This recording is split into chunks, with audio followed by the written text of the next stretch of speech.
차가운 물줄기가 그녀의 얼굴에 정면으로 뿜어졌다. 아직 천진난만한 강아지들이 강원도의 한 구석에서 그 광경을 지켜보고 있었다. 그곳은 모든 언덕이 참아 입에 담지 못할 비밀을 품고 있는 듯한 장소였다. 높이 솟은 벼, 벗겨진 페인트, 그리고 모기와 싸구려, 소독약 냄새가 진동하는 긴 복도가 있는 보호소.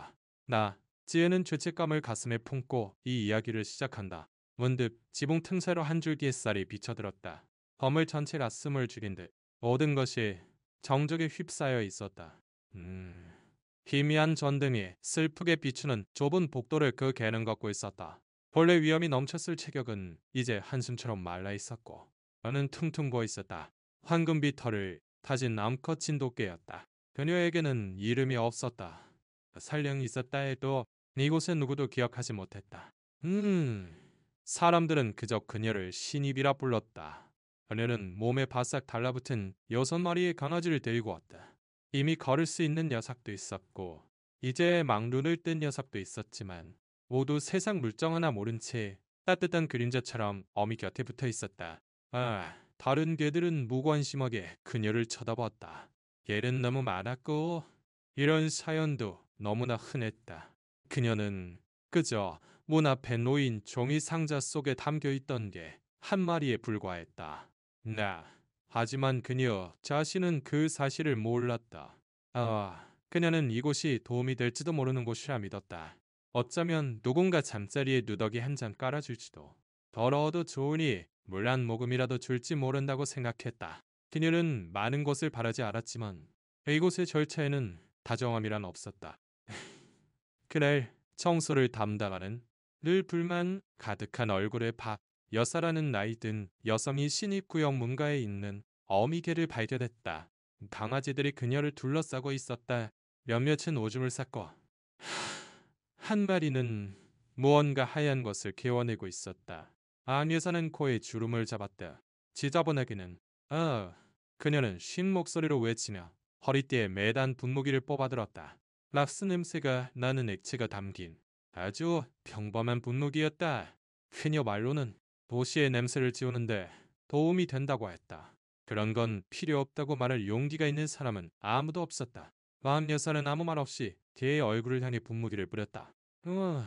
차가운 물줄기가 두 눈 사이에 정확히 명중했다. 개는 몸을 떨었다. 그 커다란 몸이 약간 움츠러들었지만 깼지도 도망치지도 않고 그저 고개를 떨굴 뿐이었다. 내 쏘된 단벌이 마치 이것이 견뎌내야 할 구르김을 안다는 듯 반짝였다. 대조작으로 그녀의 강아지들은 동그랗고 빛나는 눈으로 생명력과 공포에 가득 차 어리둥절하며 어미를 바라봤다. 가장 작은 한 마리는 어미 등 뒤로 숨었다. 혈색이 좀 더 밝은 다른 암컷 강아지는 도망쳐야 할지 울어야 할지 몰라 그 자리에서 얼어붙어 있었다. 들어가. 막 여사는 마치 쌀자루라도 끌듯 어미 개의 목덜미를 움켜쥐었다. 그녀는 속수무책으로 끌려갔다. 복도는 아직 길었다. 양옆으로는 금속 문들이 즐비했다. 각각의 뜬장철제 케이지 안에서 나른 개들이 조용히 상황을 지켜보고 있었다. 월 새창살에 받고 있는 녀석도 있었고 감금이라는 운명에 몸을 맡긴 채 그저 누워있는 녀석도 있었다. 젖은 바닥을 밟는 장화의 삐걱거리는 소리만이 울려 퍼졌다. 아무도 아무 말도 하지 않았고 누구도 뛰어들지 않았다. 월요일이었다. 밭그늘이었고 봉디는 희미하게 폭풍의 기운을 머금고 있었다. 오미겔은 가장 안쪽 등장에 갇혔다. 엉어지들은 그녀 바로 플라스틱 상자에 담겼다. 사로의 모습은 보여도 닿을 수는 없었다. 그 이상의 공간은 없었다. 그녀는 목소리가 아닌 흐느낌으로 달길질로 옛날씨 동그랗게 만몸잔 채로 울었다. 박 여사는 은혜도 모르는 춤씨 어쩌고 중얼거리며 사라졌고 복도는 다시 정적에 휩싸였다. 그날 남은 시간 동안 아무도 다가오지 않았다. 단 한 사람 하늘이라는 이름의 수줍은 많은 젊은 자원봉사자 소녀가 지나가다 잠시 발을 멈췄다. 그녀는 개가 떨고 있는 것을 보았다.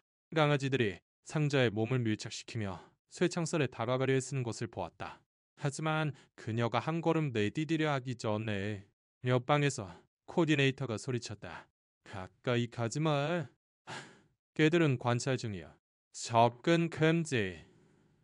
하늘은 그 말에 따랐지만 그 자리에 우두커니 서 있는 동안 그녀 안에서 무언가 부서졌다.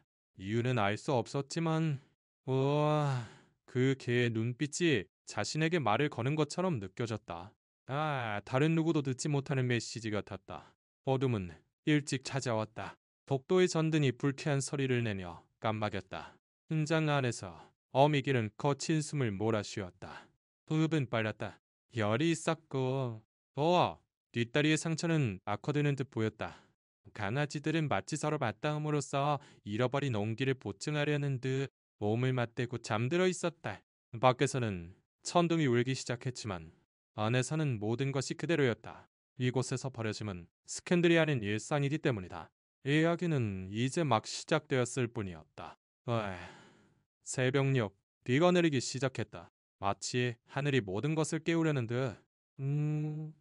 순식간에 지붕을 두드렸다.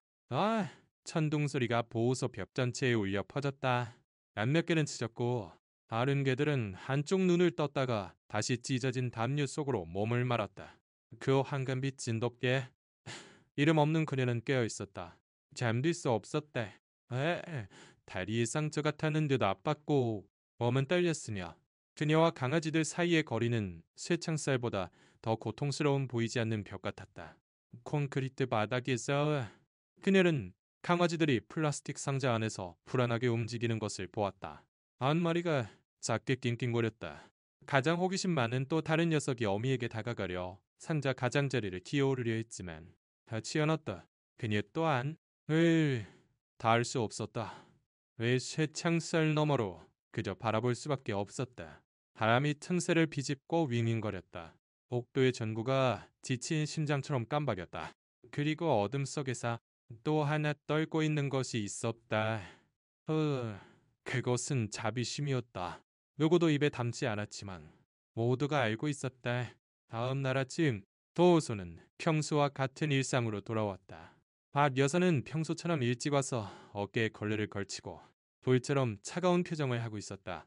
그녀는 으르렁거리는 소리로 인사하고 개들에게는 논글도 주지 않은 채 자기 구역으로 직행했다. 그녀는 아직 살아있어? 그녀는 사료 준비를 돕던 젊은이 중 한 명에게 물었다. 젊은이는 돌아보지도 않고 대답했다. 아직은요. 간신히요. 아무것도 안 먹었어요. 그럼 알아서 죽겠지. 그녀는 마치 마른 나뭇가지에 대해 이야기하듯 내뱉었다. 새로운 자원봉사자 하늘은 그 모든 것을 임시 주방에서 듣고 있었다. 그녀는 작은 강아지들을 위해 뜨거운 물에 불린 부드러운 사료를 준비하고 있었다. 어젯밤 그녀는 그 어미 개의 꿈을 꾸었다. 그 눈빛의 감각이 아직 가슴속에 남아 있었다. 몰래 플라스틱 컵을 집어들어 약간의 국물을 붓고 어전 안쪽 등장으로 향했다. 그녀는 몸을 숙였다. 어미개는 움직이지 않았지만 천천히 눈을 들어 그녀를 보았다. 하늘은 조심스럽게 컵을 쇠창살 틈으로 밀어 넣었다. 먹어. 착하지. 아주 조금만이라도. 그녀가 속삭였다. 네 수염이 떨렸다. 냄새를 맡더니 이내 조금 입을 댔다. 하늘은 마치 기적을 목격한 것처럼 미소 지었다. 그래, 알았지. 천천히. 하지만 그것은 오래가지 않았다. 문이 쾅 닫히는 소리가 보호소 벽을 흔들었다. 팀 관전이었다. 그는 뚱뚱하고 짙은 수염을 길렀으며 그 커다란 배에는 권위가 가득 차 있었다. 나가기 힘든 인사네. 목소리는 북소리처럼 메마르고 컸다. 여기서 뭐 하는 건가? 그는 퉁명스럽게 물었다. 명령에 따르지 않는 자원봉사자가 있다고 들었는데 그저 먹이고 싶었을 뿐입니다. 이 아이는 아프고 어리세요. 여기 들어왔을 때부터 경고했을 텐데 여기선 걔를 응석바지로 만들지 마. 특별 대우하면 나중에 입양처를 찾기 힘들어져. 하지만 이 아이는 달라요. 아프고 슬퍼하고 고통스러워하고 있어야 모두가 고통스러워하고 있어. 너르씨, 여긴 보호소지 호텔이 아니야. 그걸 모른다면 오지 않는 편이 좋아. 하늘은 침을 삼켰다. 그녀의 눈은 눈물로 그렁거렸다. 그녀는 걔를 보았다. 걔는 그녀를 보았다.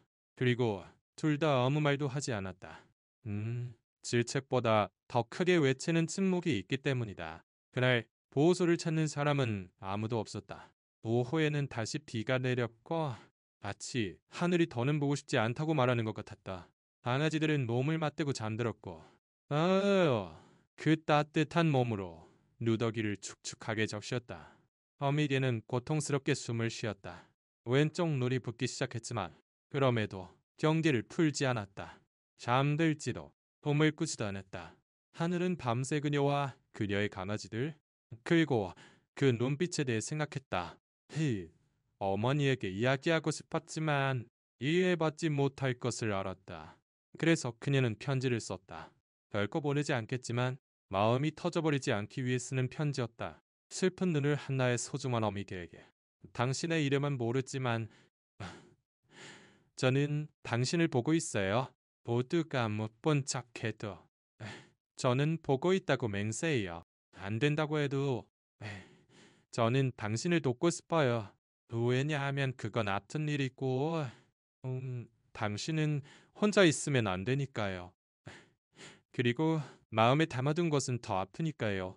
그리고 보호소의 누구도 눈치채지 못한 듯했지만 오후 코미는 더 이상 상자 안에 없었다. 그는 밖으로 나와 코끝을 다친 하나의 문으로 향하고 있었다. 새벽이 야간 근무의 유령처럼 보호소 복도를 기어다녔다. 모든 것이 어스름에 잠겨 있었다. 베드라미조차 올기를 주저했다. 아무도 꿈을 꾸지 않는 장소의 농밀한 침묵을 끊임없이 지붕을 두드리는 빗소리만이 메우고 있었다. 그리고 그 축축한 어둠 속에서 동일은 짧은 다리로 걷고 있었다.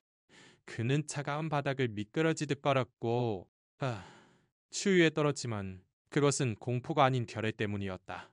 옥슨 전등에서 떨어지는 물방울 하나하나에 맞춰 그의 축 처진 귀가 움직였다. 공기를 낙수와 고독의 냄새가 났다. 그런 뜬정들을 지라쳤다. 몇몇 개는 눈을 가늘게 뜨고 그를 보았다. 한 마리는 낮게 으르렁거렸고 다른 한 마리는 그저 등을 돌렸다. 하지만 그는 상자에서 나오는 법을 배웠다.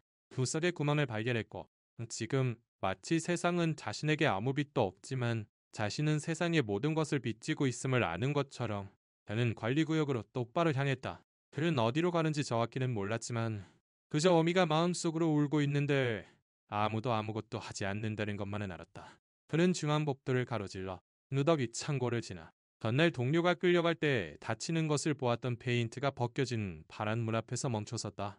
운전잡이는 녹슬었고 아래에는 틈이 있었다. 홍이는 냄새를 맡았다. 안에서는 식은 커피와 오래된 서류 냄새가 났다. 그는 바닥에 배를 깔고 헛것을 틈새에 밀어넣고 작고 가느다란 목소리로 한번 짖었다. 그것은 큰 짖음도 절규도 아닌 날리는 꼬리를 가진 속삭임 단청이었다. 너무나 가냘퍼서 거의 공기에 닿지 않을 정도의 소리였지만 해면의 무언가를 흔들기에는 충분했다. 주방 근처 간이 침대에서 하늘은 이불 속에서 뒤척였다. 마치 멀리서 누군가 부르는 것처럼 가슴이 조여와 눈을 떴다.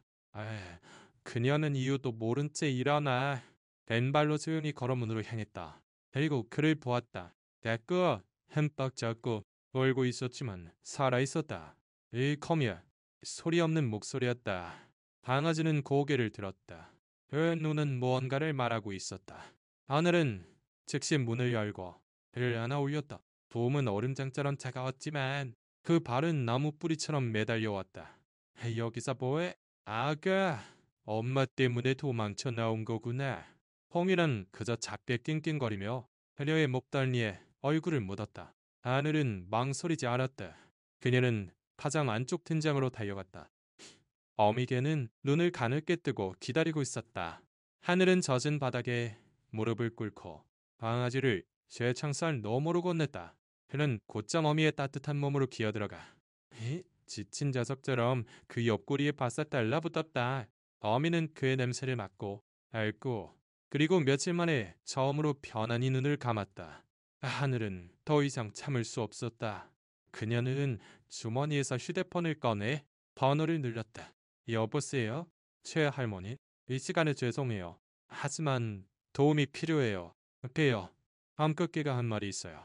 네, 또 다른 아이지만 이 아이는 달라요.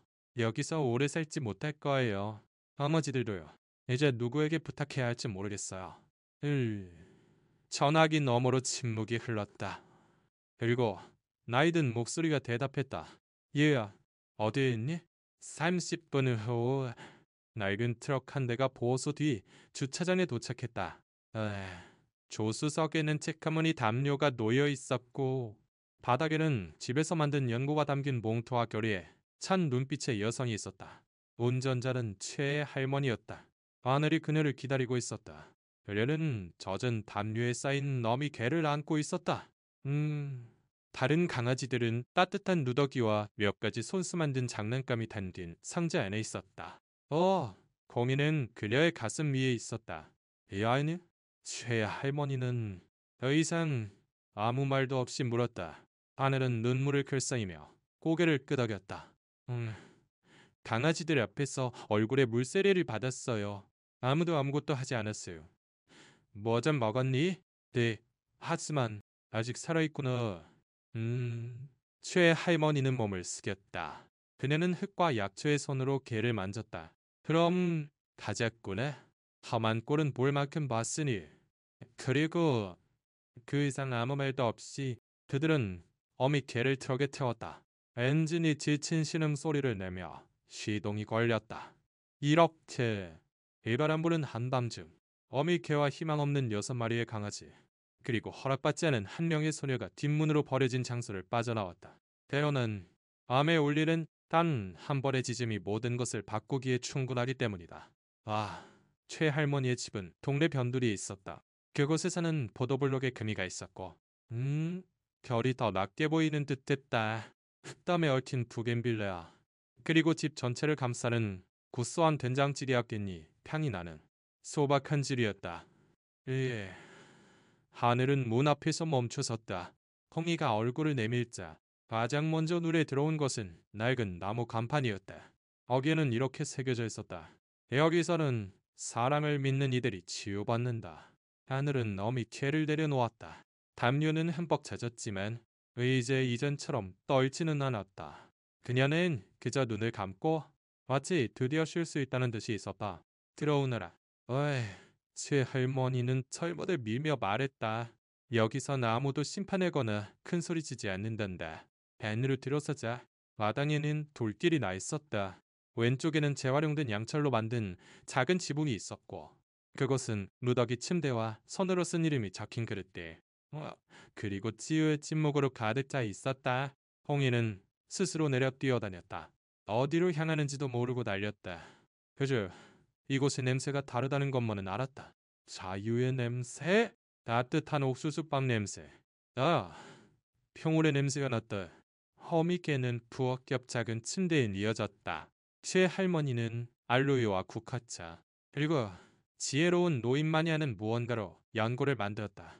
그녀는 고통스러울 정도로 다정한 손길로 그 얼굴을 닦아주었다. 누구 하나 입에 담지 않았던 사과를 한 번에 쓰다듬는 손길이 말해주고 있었다. 이러면 있니? 최 할머니는 하늘을 보며 물었다. 소녀는 고개를 저었다. 아니요.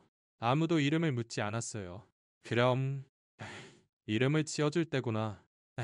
콩이가 침대에 올라 어미의 배 옆에서 몸을 말았다. 어미는 앞발로 마치 그가 마지막 자식인 것처럼 끌어안았다. 이 아이를 인내라고 부르자. 최 할머니가 말했다. 하늘은 눈을 깜박였다. 왜 인내인가요? 그게 저 아이가 해온 일이고 지금도 하고 있는 일이니까. 날들이 지나고 하루하루가 천천히 아물어가는 상처 같았다. 인내는 조금씩 먹기 시작했다. 그녀의 눈은 다시 빛을 되찾았지만 그럼에도 여전히 깊이 믿었던 누군가에게 배신당한 것처럼 조심스러운 몸짓을 했다. 강아지들은 식욕왕성하게 혈고 장난기 넘치게 자랐다. 호미는 더 이상 밤에 울지 않았다. 대신 그는 텃밭으로 도망쳐서는 흙과 방아풀 냄새를 코에 묻히고 돌아왔다. 하늘은 매일 학교가 끝나면 그들을 찾아왔다. 에이, 그녀는 작은 목소리로 동화책을 읽어주고, 들어들 불러주고, 할머니와 함께 담요를 짰다. 누구도 그녀에게 월급을 주지 않았지만 누구도 그것을 원하지 않았다. 그녀는 책에는 없는 것을 배웠다. 말하지 않고 듣는 법, 재촉하지 않고 기다리는 법, 말하지 않고 보살피는 법을 배웠다. 어느 날 마당을 쓸고 있을 때 최 할머니가 낡은 봉투를 손에 들고 하늘에게 다가왔다. 보호소에서 왔구나. 하늘은 떨며 그것을 열었다. 안에는 보호소장의 사명이 담긴 편지가 있었다. 당소에서 암컷개 밑강아지 6마리를 무단으로 데리고 나간 것에 대해 보고받았습니다. 즉시 반환하지 않을 경우 법적 조치를 취하겠습니다. 하늘은 얼어붙었다. 그들이 아이들을 데리러 올까요? 어서. 제 할머니는 차분한 모습으로 그녀를 보았다. 아니, 이 아이들을 우리의 성역, 생슈어리 일부로 등록하면 괜찮아. 성역이요. 그렇단다. 아저씨, 아무도 거들떠보지 않는 동물들을 구하고 싶어 하지 않던 몇 년 전에 내가 등록해두었지. 기억이 선. 저 아이들은 소유물이 아니라 가족이란다. 하늘은 목이 메는 것을 느꼈다. 그럼 앤네와 아이들은 여기에 있을 수 있는 건가요? 아이슈의 할머니는 미소 지었다. 있을 수 있지. 하지만 정말로 이 아이들을 봐줄 사람에게 입양 보낼 수도 있고. 일반 하늘은 수첩에 이렇게 썼다. 그들이 느끼지 못하는 게 아니야. 들어주지 않는 것에 지쳤을 뿐이야. 그리고 그 옆에 어이 달린 하트를 그렸다. 한편 이넬은 잠든 제 새끼들을 바라보며 더는 무섭지 않았다. 완전히는 아니었다. 그저 앞으로 올 것이 좋은 것일지도 모른다고 아는 것처럼. 다정한 향수가 가슴을 파고들었다. 멀리서 철문이 삐걱거리는 소리와 함께 목소리가 들렸다. 안녕하세요. 일양하고 싶은데요.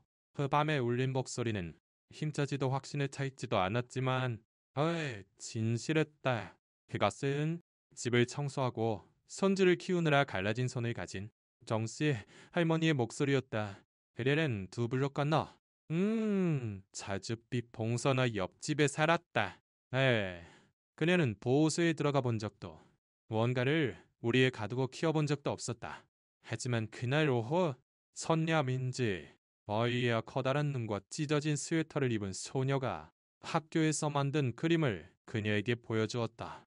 슬픈 눈을 한 암컷개, 6마리의 강아지, 그리고 그 위에 여기선 아무도 저 애가 우는 걸 보지 않아라고 쓰인 구름이 그려져 있었다. 하지만 나는 보고 있어. 정씨의 할머니는 처음엔 무슨 말인지 몰라 말했다. 이게 뭐네? 그러자 민지는 막힌 목소리로 대답했다. 하늘 언니가 반에서 얘기했던 게야. 얼굴에 물을 맞고 강아지들이 보고 있었대. 할머니는 입을 다물었다. 그리고 셔를 집어들고 빨리 머리를 빗고 말했다. 가서 보자. 제 할머니는 심드렁한 얼굴로 그녀를 맞았다. 그녀는 나쁜 사람은 아니었지만 그저 사람을 믿지 않았다. 이 뺨을 그녀는 그 말이 입에 담기 어려운 것은 약 물었다. 보기만 하려는 겁니다. 정씨 할머니가 대답했다. 만약 안 된다면 돌아갈게요. 닐세 뒤에서 끼어들었다. 인내는 깨어있어요. 괜찮으시다면 들어와서 보세요. 그들이 거실로 들어서자 민트와 따뜻한 쿠키 향이 났다. 인내는 자기 침대에 누워있었고 3마리의 강아지가 그녀 위에서 잠들고 니에 거워덩이에 얽혀 있었다. 민지는 조용히 몸을 숙였다. 그녀는 아무 말도 하지 않고 그저 손을 내밀어 봉기가 제의를 하도록 놔두었다. 콩이가 먼저 다가와 그녀의 손가락 끝을 핥았다. 옛날엔 그를 보고 그리고 소녀를 보았다.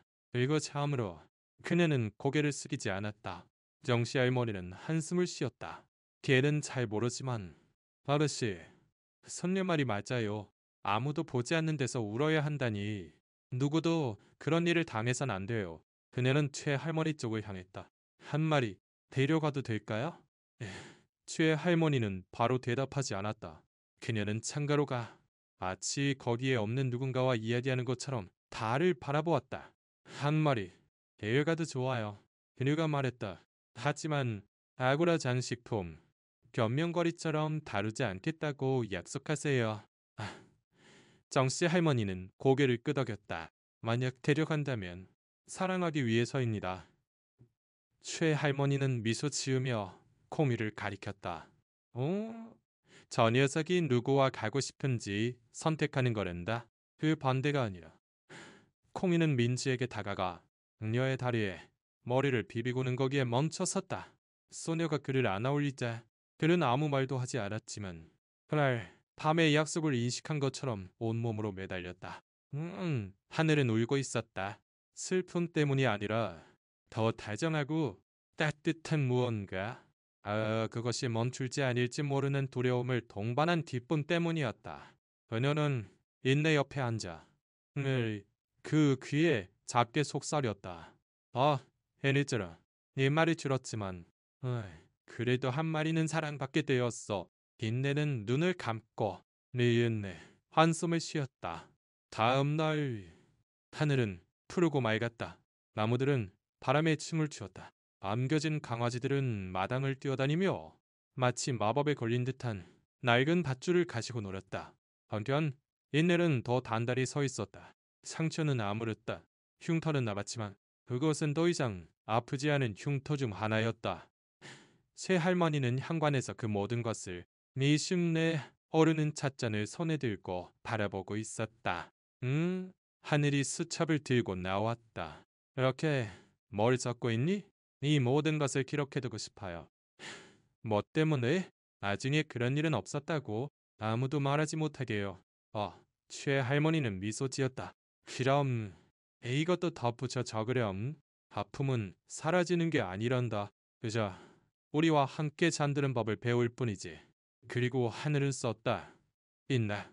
아무도 보지 않는 곳에서 모두 앞에서 울었던 이름 없는 진돗개는 강아지들이 보는 앞에서 벌을 받고 떠나지 않았고 그리고 어느 날 담겨진 힘으로 원망 없이 사랑을 받아들였다.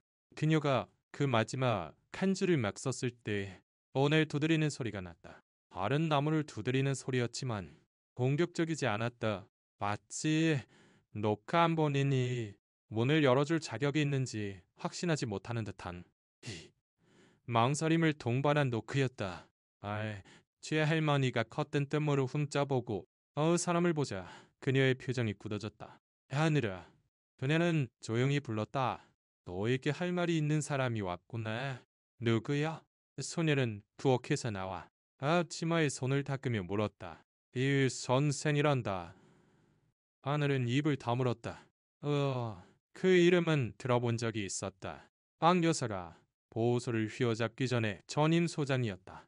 그는 좋은 사람이었다고들 했지만 아내의 죽음 흡차갑고 무뚝뚝해졌고 결국 아무 말 없이 그만뒀다. 지금 그는 거기에 서 있었다. 이장보다 늙고 어였으며 그 눈에는 고인물이 담겨 있었다. 안녕하십니까. 그는 모자를 벗으며 말했다. 몇 주 전에 이곳에 온 암컷띠의 소식을 들었습니다. 황금비탈을 가진 진돗개로. 맨날 쉰다.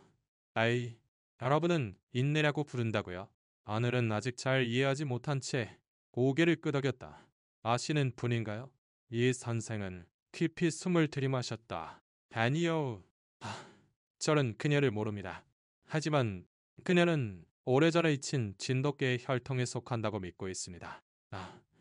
여러 세대에 걸쳐 그 조상들은 귀족이나 신성한 사찰을 지키는 충성스럽고 용감한 파수견으로 알려져 있었지요. 예설에 따르면 그 혈통의 한 갈래가 먼 옛날의 여정에서 우리 땅에 이르렀고 어찌 된 일인지 여러 세대 동안 그 순수 혈통을 유지해왔다고 합니다. 과거에는 저 낡은 떡갈나무 농장터 같은 곳에서 조용히 길러졌지요. 냇물 건너에 있는 그 폐허가 된 농장이요? 그렇습니다. 그 농장에는 그림자 공주라는 이름의 전설적인 암컷개가 있었습니다. 우와, 쟤처럼 깊은 눈과 눈처럼 센 털을 가졌고 현명하고 고귀하며 어느 날 수로에 빠진 아이를 구했다고 전해집니다. 그녀는 그곳 전체의 소신이었어요. 그는 커피를 한 모금 마셨다. 원래 주인이 죽은오. 상속인들은 땅을 조금씩 팔아버렸습니다. 동물들은 도살되거나 숲에 풀려났지만 그림자 공주의 새끼 중 한 마리가 도망쳤지요. 한 자원봉사자가 임신한 그녀가 뒷바라모 아래 숨어있는 것을 발견했습니다. 그들은 그녀를 보호소로 데려갔고 그곳에서 7마리의 강아지가 태어났습니다. 최할머니는 그를 뚫어지게 쳐다보았다. 그것이 인내와 무슨 상관이 있습니까? 이 선생은 안주머니에서 천주머니를 꺼냈다. 그는 조심스럽게 그것에 열아 모양으로 조각된 나무 펜던트가 달린 낡은 가죽 조각을 꺼냈다. 이 목걸이는 그 새끼 중 한 마리의 것입니다. 우리가 유일하게 보관하고 있던 것이지요. 여기에는 그들을 기른 가문의 문장. 부서진 달 아래 숨은 벚꽃이 새겨져 있습니다. 하늘은 그것을 손가락으로 집었다. 그것은 작았지만 문장이 새겨져 있었다. 벚꽃과 부서진 달이 인내에게는 이 문장과 비슷한 선천적인 점이 귀에 있어요. 윗불 바로 아래. 잘 보이지 않는 곳에요. 하늘이 중얼거렸다. 이 선생은 감동하여 고개를 끄덕였다. 그렇다면 그녀로군요. 이친 진돗개의 혈통. 걔들 외에는 아무도 기억하지 못했던 혈통에 직계 후손인 겁니다. 그때까지 침대에서 잠자고 있던 인내는 힘겹게 일어섰대. 그녀는 테이블에 다가가 이 선생을 가만히 쳐다보았다. 그도 그녀를 보았다. 한순간 아무도 아무 말도 하지 않았고 밖의 귀뚜라미 소리와 커피가 식어가는 소리만이 들렸다. 이 선생은 천천히 무릎을 꿇었다. 그는 목걸이를 그녀에게 보여주었다. 이것을 기억하겠니? 아가씨. 앤넬은 한 걸음, 또 한 걸음 내디뎠다. 그녀는 그 물건의 냄새를 맡고 그리고 이상 아무것도 하지 않고 그의 가슴에 머리를 기댔다. 마치 시간이 빚을 갚으러 돌아온 것처럼, 마치 진도의 소신들이 그 증인을 찾아낸 것처럼. 그날 밤 더샤의 할머니는 인내의 목에 그 목걸이를 걸어주었다. 그것은 완벽하게 맞았다. 하늘은 수첩에 이렇게 썼다. 그녀는 그저 버려진 개가 아니었다. 모두가 즙게 내버려둔 유산의 마지막 한 줄기였다. 다음날 기묘한 일이 일어났다. 인내가 고대 진돗개 혈통에 속하며 아수견이자 길잡이 개들의 후손이라는 이야기가 옥수수밭을 가로지르는 바람처럼 온 마을에 퍼졌다. 동네 슈퍼 아저씨가 빵을 사러 온 손님에게 그 이야기를 했다. 자전거포 태민 씨가 광장에서 그것을 되풀이했다. 그리고 누군가 그런데 어떻게? 라고 물으면 그들은 목소리를 낮춰 대답했다. 보호소에서 학대받았던 그 진돗개가 그림자 공주의 새끼라고 하더군. 그러자 침묵이 흘렀다. 왜냐하면 많은 사람이 인내를 본 적 있으면서도 무시했고 아무것도 하지 않았다는 것을 떠올렸기 때문이다. 그리고 마음에 담아둔 것은 더 앞두들 숭례마을. 개나 오래된 아픔에 대해 아무도 이야기하지 않았던 그 마을은 그 아침 평소와는 다른 감각으로 눈을 떴다. 비는 오지 않는데 공기는 축축한 흙냄새가 났다. 나무들은 천천히 춤을 추었고 마치 그 뿌리 사이에서 무언가 신성한 것을 들은 것 같았다. 그리고 사랑에서 태어난 소식은 소문보다 빨리 퍼졌다. 모두가 알았다. 이유 없이 얼굴에 물을 맞고 강아지들 앞에서 조용히 울고 인간의 지옥을 눈을 뜬 채 통과하여 더 강하고 더 생생하고 더 자신다워져 돌아온 진돗개 인내의 이야기를.